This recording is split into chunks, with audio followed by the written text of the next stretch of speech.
Okay, so my name is Javier Ramirez. On Twitter, I'm Supercoco9 in case you want to ask anything during the talk or later. And I'm one of the founders of Tiowaki, which is a small startup where software developers can communicate with each other, share links, information, documentation, and a few other things. And on the technical side, Tiowaki is a service built with Rails, and is totally RESTful. But what is this REST thing? Why, when I say something is RESTful or it's REST, what does it mean? And why it is something so important for Rails? Why the moment you start doing Rails, you have to start thinking of REST and all these things? So that's what I want to tell you today. But before that, I want to tell you how it was to make a web, or how was the internet 20 years ago.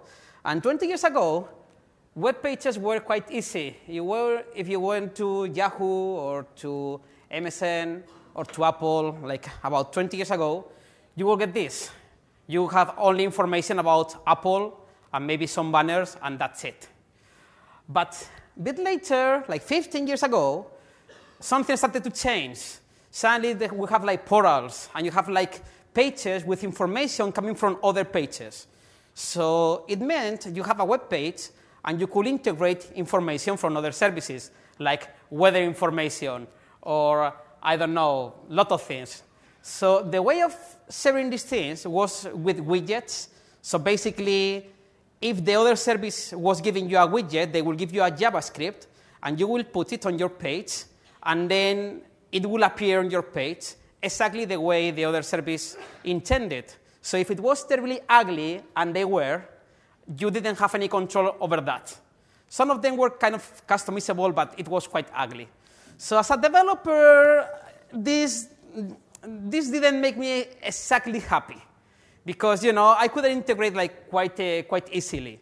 And sometimes I needed to integrate things from other services, and the only way you could do that was with screen scraping. Screen scraping is something really amazing in which you basically download the other web page, then you parse the HTML, try to find the information you want exactly in the second div below, I don't know which, wherever, and then extract this information here. And yes, I had to do a screen scraping from a lot of sites for getting weather information or wherever. And it was really easy to make mistakes. If they were changing the pages, it will be broken. And this didn't make me happy either. If you were really lucky, some people were thinking, you know what, we are going to give you an API, so you can use information from my website without a screen scraping or without an ugly widget. But the challenge is, at the moment, like 15, 30 years ago, even today in some places, the API was built with something called SOAP, which is a protocol for communicating information between services. And it works, but it's not really easy to use. This is, for example, the example for creating a new ad in AdWords using the SOAP API. So if you want to create a new ad, you have to compose something like this, which I know you don't see anything, but it's better that way, believe me, because it's really ugly. So SOAP is okay for creating an ad with a name and some URL. I have to compose something like this and call some operation, which is called, in this case, create or mutate or I don't know what, an add, operation add, okay? And SOAP was kind of complex. It was so complex that it was complex. I mean, that's the face you get when you see SOAP. It was so complex that you actually need to have something called like a web service definition language, and you will have to specify all the operations that were available in your service. And in this case, for AdWords, one operation is called get, another is called mutate, another is called query. But in different services, the name of the operations will be like totally different. So there was no way you could integrate a service straight away without reading a lot of documentation if you were lucky, or reading this if you were not lucky. And when you were not lucky, you will get errors. So you have another funny XML with all the different errors and telling you what can be run and blah, blah, blah, blah, blah.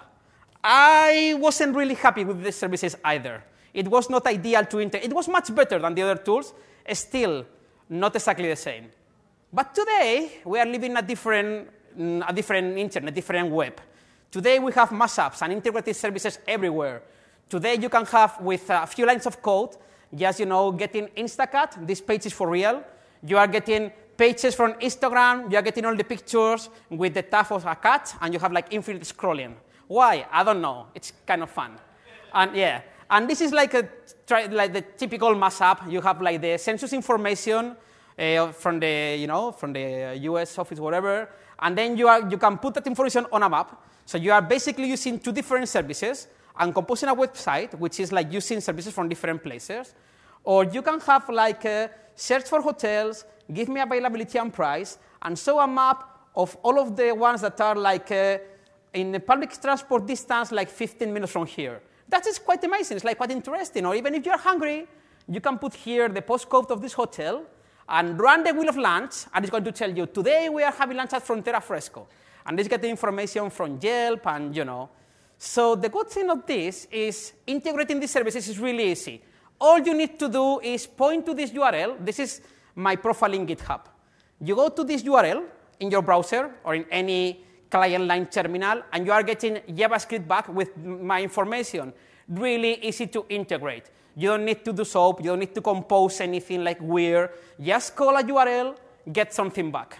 So by having this really easy way of integrating things, the web is much more powerful now. You can use information from other places, and you can publish your information so people can find it. And yeah, in that way, REST saved the web, because now it's much more dynamic, and it's much, much cheaper to build services. What is REST then? REST is an architecture for the web. Roy Fielding, which is this guy, he's one of the creators of the HTTP protocol. He's one of the co-founders of the Apache web server. So he's been around the web for a long time. And he wrote a dissertation for the PhD in the year 2000, explaining what is REST. There was one problem. It was a PhD dissertation, meaning it's written so no one can ever understand what it's saying. No one at all.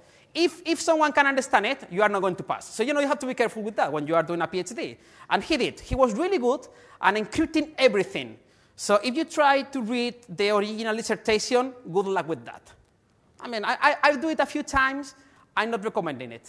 So this was in 2000. I'm telling you that even, 10 years ago, it was not really common to see REST services in the internet written in REST. Why was that? Because until 2006, basically no one out of the academic world knew what was REST. And it was thanks to Rails that the world basically knew about REST. 2006, RailsConf, David Heinemeier Hansson, by that time, he was really into TDD. But, he was. I mean, I respect people changing opinions, but, so at that time, he said, hey, I read about this thing called REST, and it's quite amazing, and I'm going to put REST into Rails, so we are going to build our applications and our services in a totally new way that no one knows what it is, but it's kind of cool. And the thing is, the Rails community, Ruby community, and also Rails, it's quite amazing that way. We like trying out new things. We like breaking, because if you were using REST, your all applications wouldn't be working. I mean, it was like basically bad was incompatible. So what? It was fun. So yeah, it was like, let's make REST. And the other communities started paying attention. And shortly after that, everybody was doing RESTful frameworks and REST compliant, blah, blah. So in that sense, Rails saved the web. Because if it wasn't for Rails, we wouldn't have, well, probably we'll have, I don't know, someone else will have made this popular. But it was us, so that's cool. So what's REST? So REST, I told you, it's an architecture for the web. The basics are really easy. The basics are the web is HTTP. So if you are doing any REST application or any REST service, the first thing you need to do is just embrace HTTP. You are going to have a client and a server server, and the client is going to be the browser or your phone or any library you are used for HTTP. It's going to be stateless. Stateless means every time I'm sending information to the server, I need to send the whole information that the server needs. What it means is I can't assume the server knows anything about the request I sent before. So when you are doing a website, if you are using a website in Rails, you have the session, you have the cookies. So in every session, in every request, you are sending the session, the cookie session. So the server can read then the information from the database. But you need to pass the information every time. If you are using Rails, you have it already. It's important that you design your services thinking that the web is a place where things can be cached in different places. So you should think about that too. And multi-layer means that totally between the client and the server, you are going to have like different layers, like a proxy or something like that. So this is like basic HTTP. And if you are doing Rails, you have already discovered without doing any effort at all. So I'm not going to talk a lot about this, but I'm going to talk about the other part of REST, the most important in my opinion, which is the uniform interface. One of the beautiful things about REST is it's going to give you a uniform way of doing services. So if you know REST and you are going to consume a service from, I don't know, any company, if you have already used REST any other time, you already know how to use it. You don't need to read a lot of documentation, see which operations are supported, which are the possible errors. There is a uniform interface, which is what I'm going to tell you now, basically, and it's quite easy.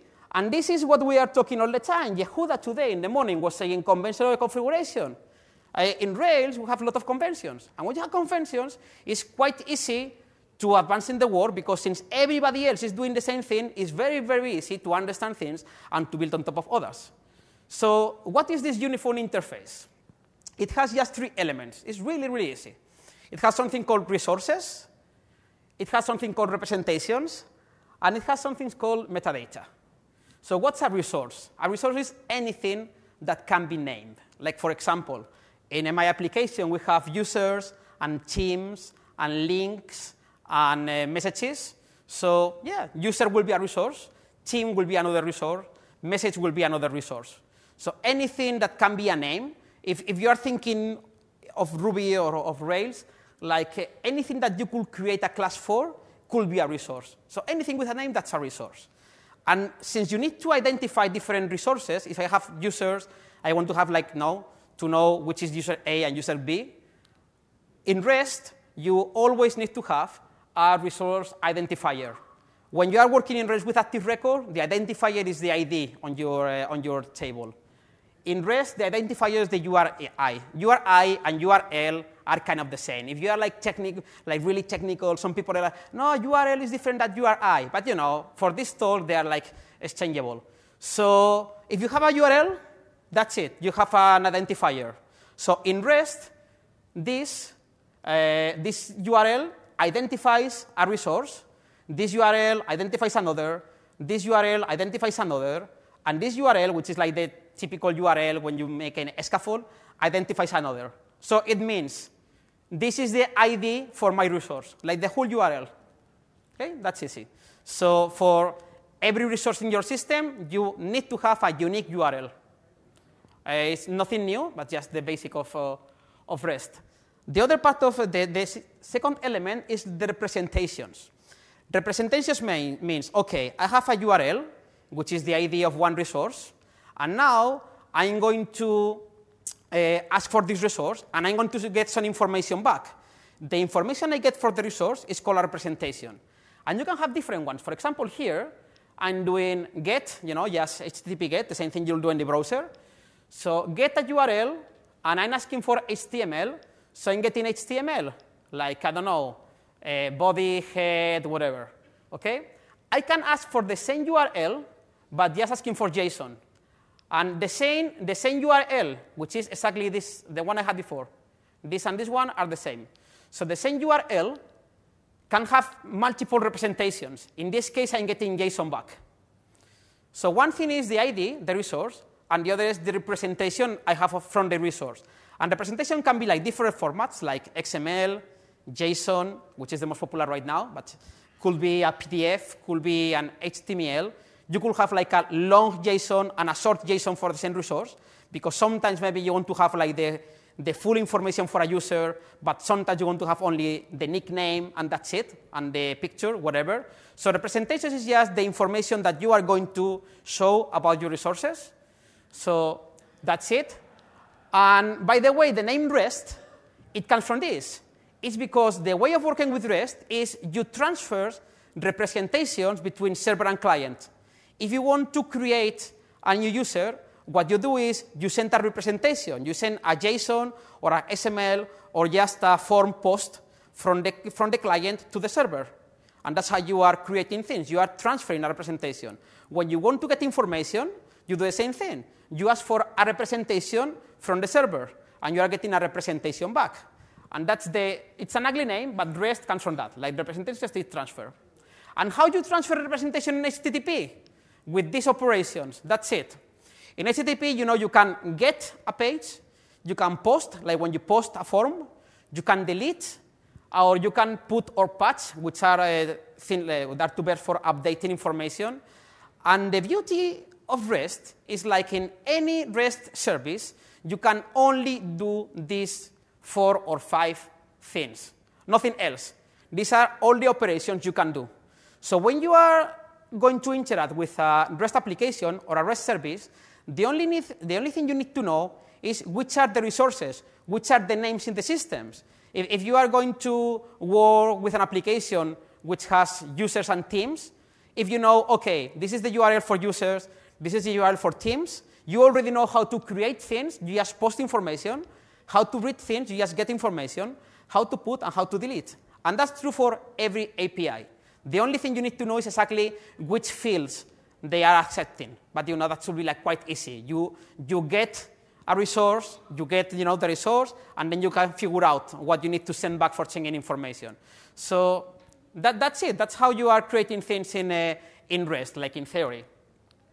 So for example, how can I get information from a REST service? I just get a URL. In this case, I get in the URL. You usually don't read it because I basically don't read it. But it's like URL without any ID. So I will have a list of resources.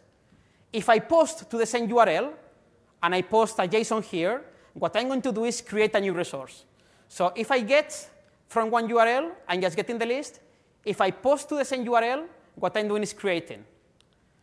If I do the same thing with an URL with an ID, if I get something here, I get the information. And if I do delete, for example, the same URL, I'm just deleting the resource. So that's how you operate with a REST service. And that's how your application is going to work. So the summary for now, because now I'm going to tell you how to do this from Rails, is REST. It sounds scary, but it's really easy. It's just HTTP plus resources, which are URLs, plus representations, which is like XML, HTML, whatever, plus optionally metadata. So metadata about asking, OK, the client can tell, I want this information in JSON, I want it in XML, whatever. How do you do this in Rails? So in Rails, there are 3 points in which you can do REST. The first part is the routes file. The routes file is where you are going to define which are the possible URLs. These are my resources, and these are the possible URLs in my system. The second part is the controller, which is where you are going to be able to control the metadata and where you are going to be able to decide which format to present. And the last part is the view, which is the one dealing with the representation itself. So routing in Rails, quite easy. In Rails, you do something like, if I want to have a resource which is post, you just write resources post. That's it. You don't do anything else. And you already have in your application these URLs, which are like the URL for getting all the posts that is going to map to the index action in the controller post. I have the URL for creating a new post, which is the create action in the controller. I have the URL for having an empty post for creating a new one, the one with the form. I have one for editing an existing resource. I have one for getting the information from one resource, two for updating, and one for deleting. So only with one line, you already have all the routes here. That's quite easy. Even if your application is bigger, that's the real code for all the things that are below users in our startup. So even if you have quite a complex things with exceptions and whatever, you still get a lot of routes, but they are all the same. They are always like get, put, post, delete, edit, whatever. So it's uniform. The moment you know which are the names, you can already operate with the system. You don't need to know anything else. So it's just more names, but the operations are totally standard. There are some things that you can do some things sometimes, and to me it was a bit confusing at first, which are members and collections. Sometimes the basic routes are not enough, because sometimes you want to have, for example, imagine a user can have a profile. So I want to have a URL like this. For the users, for this user ID, I want to have a profile. How you do this? So in Rails, it's called a member. A member basically means, OK, I have a URL with an ID already, and I want to add, in that controller, I want to have an extra action. In this case, we are calling it profile. So I'm going to have an extra action, which is going to have information about this resource. So it's like extra information about this user in particular. So I create a member. If you want to have an action which applies to all the resources, like all the users that are public, it doesn't have an ID. So what you do in Rails is creating a collection. So you can do this, and in this way you can have like URLs a bit more complex than the basic ones of just having like ID and that's it. You can do that, but I wouldn't recommend to do it like too much. Like for example, imagine you have one controller with your users, and you want to have a list of all the messages that a user has received. You could decide, OK, I can create a member for this resource for users. I will have an action in the user's controller that will be called messages. And by having this action and this member, I will have this route. What if I want to create also messages for the user? I could add a second member, and I could just post to this URL so I can create messages. The moment you start doing things like this, like posting to things in the resources, in my opinion, most of the times, you don't want to have members for this. What you want to have is, in Rails, you can nest resources. So you can have a resource users, and inside a resource messages only for indexing and creating, for example.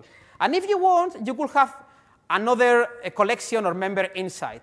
So every time you are thinking of creating a member or a collection in your resources, just think twice if you really want to create a nested resource. Not a member or a collection, but a full resource inside.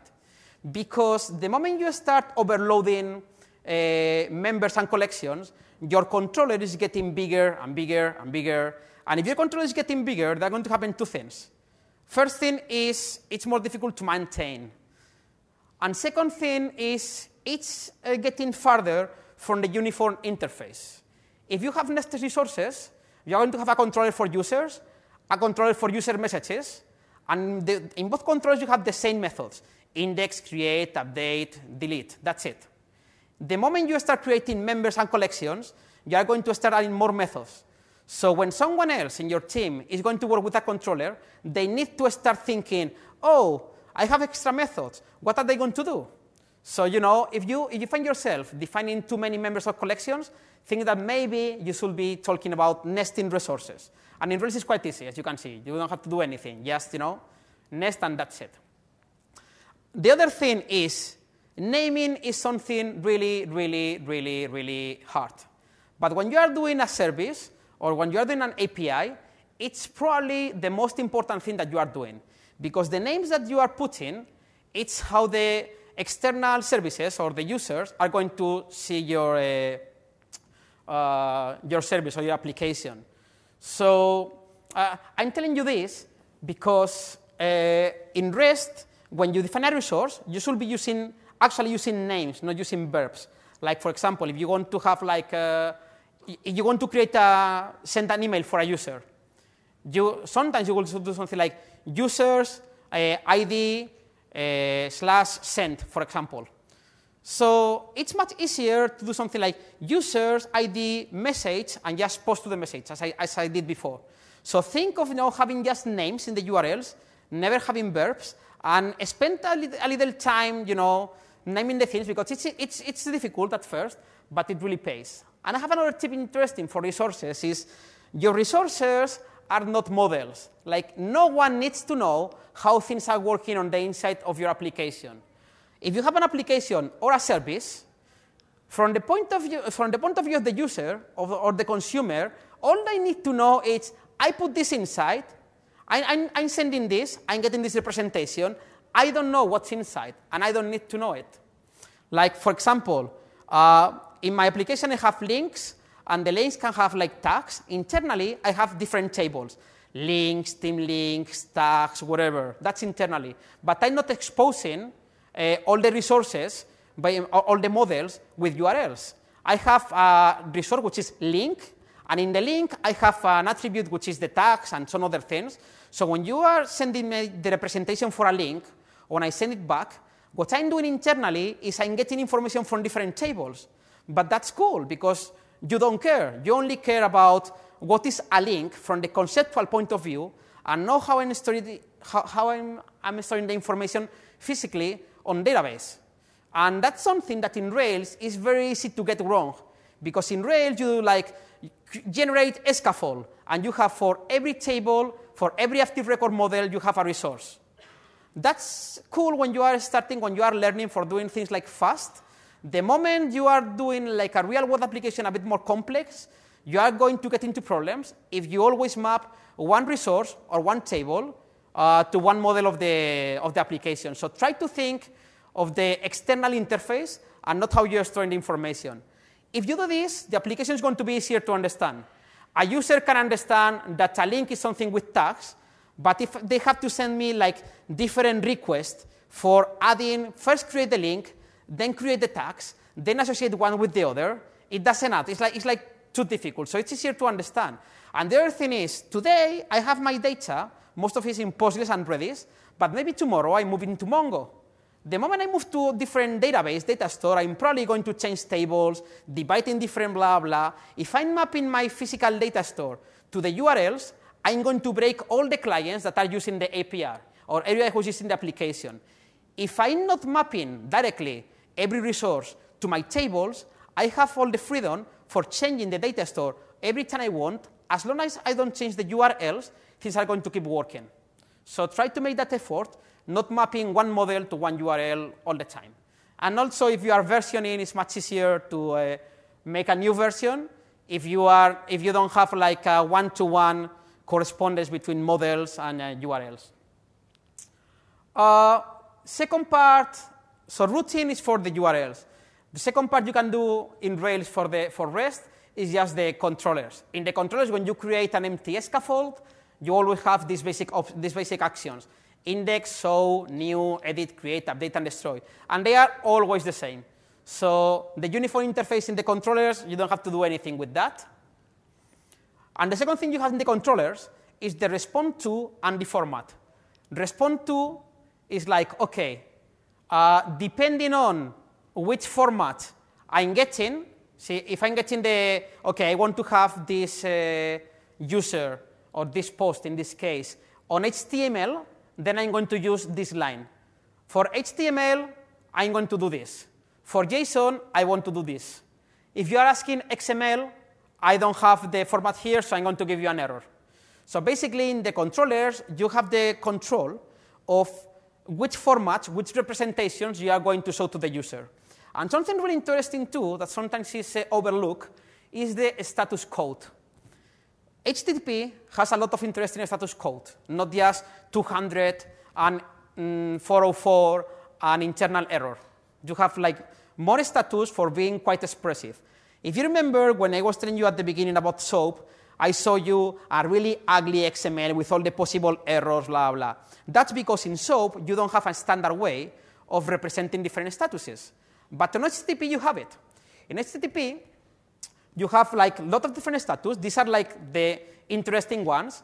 So OK means you're asking for something. That's fine. 404 is this resource doesn't exist. 201, for example, is you ask to create something. I have created it. If you are going to create something, but not now, but you are going to send it to a background process, and it will be created later, then you don't answer created. You just answer accepted. It's like, OK, you sent up a request here. Apparently, everything is fine. I accept the request. I still didn't create it. I will create it later. So the nice thing is all these status codes are standard. You look for them on the internet. All the websites that use HTTP properly, they're going to use exactly the same set of statuses. So you don't need to tell the users, hey, I have this really special code, which is 1275425, which means wherever. No, then the status are here already. And actually in Rails, you have symbols for them. So for each of these statuses, you can do a status created, a status unprocessable entity, a status OK, and you are going to return directly the proper status code back to the client. So it's quite easy to keep the uniform interface and, and make your service easy to understand for external users. The other thing you can do in the controllers is controlling the metadata. Metadata, when you are speaking in REST, you put that on the HTTP headers. And HTTP headers in Rails are really easy to control. You have the header here, what is it? Headers, keyword, and the headers are going to give you access to all the HTTP headers. So if I want to send metadata, for example, in our case, we are sending information about if you are using the service for free, or which is your plan, when it's going to expire, whatever. So you can just add a metadata here for, format, whatever you want. And it's quite easy to use metadata here. So if you want to send information which is not part of the representation, you can put it here. People like Sapos, for example, they are sending here information like, if you are reading this header, then you should apply for a job with us. So people are using headers in really interesting ways. In Twitter, for example, in the headers, you have the information about the API quota.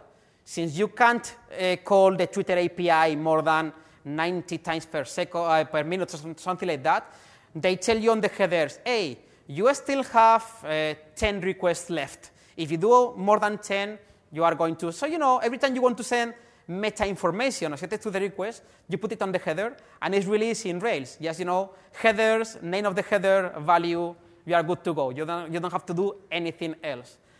And for the representations, which was the last element, we already do the resources and the metadata and representations.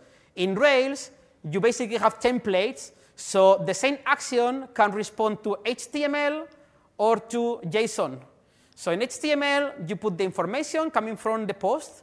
In JSON, you put exactly the same information with JBuilder in the latest versions of Rails. And that's how you get different representations in Rails. So with this, you're good to go too. And you're going to tell me, everything you're telling me, it sounds kind of good. I hope you are thinking it sounds kind of good. But if I'm not building an API, if I'm not building a service, if I'm just doing a web application, do I still need to care about REST? Well, yes, for two reasons. First, because it's like part of Rails already. So if you're not going to use REST, it's going to be actually more difficult than trying to use it. But the second thing is, REST gives you a lot of constraints, conventions. So by using REST, by separating resources in different controllers, but making all your controllers respond to exactly the same set of actions, you are going to have, if you need to design your web application, it's going to be much easier to design if you already have some constraints. Because when you need to design something, if you have like a lot of freedom, it's quite difficult to know where to start from. So if you're using the REST constraints, it's really, really much easier to design the system properly, to make it easier to scale, and to make it cleaner. And the other thing is, if you are incorporating new people to the team, it's really easy for them to understand what's going on.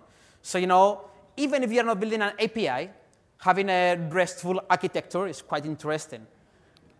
And since I still have a bit of time, like 5 minutes left, I'm going to tell you another part of REST, which I didn't tell you before, not because I'm a bad person, but because in Rails, we don't have this part of REST.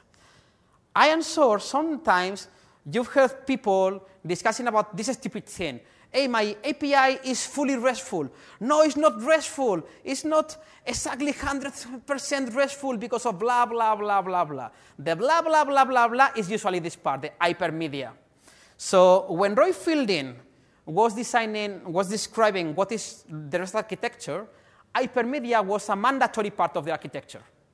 What means hypermedia? It means when I'm building a website, if I go to google.com, I get an HTML, and if I want to go to another page from there, I just click on a link and I go to another page.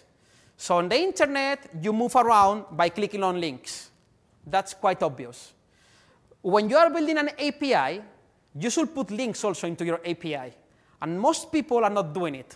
So that means hypermedia. Hypermedia means, along with the representation, you need to send links so I can navigate the API. For example, if you are using GitHub, in GitHub they are doing it. In GitHub, every time you are getting the information from a user, from wherever, you have the information, and you have also links for navigating the API.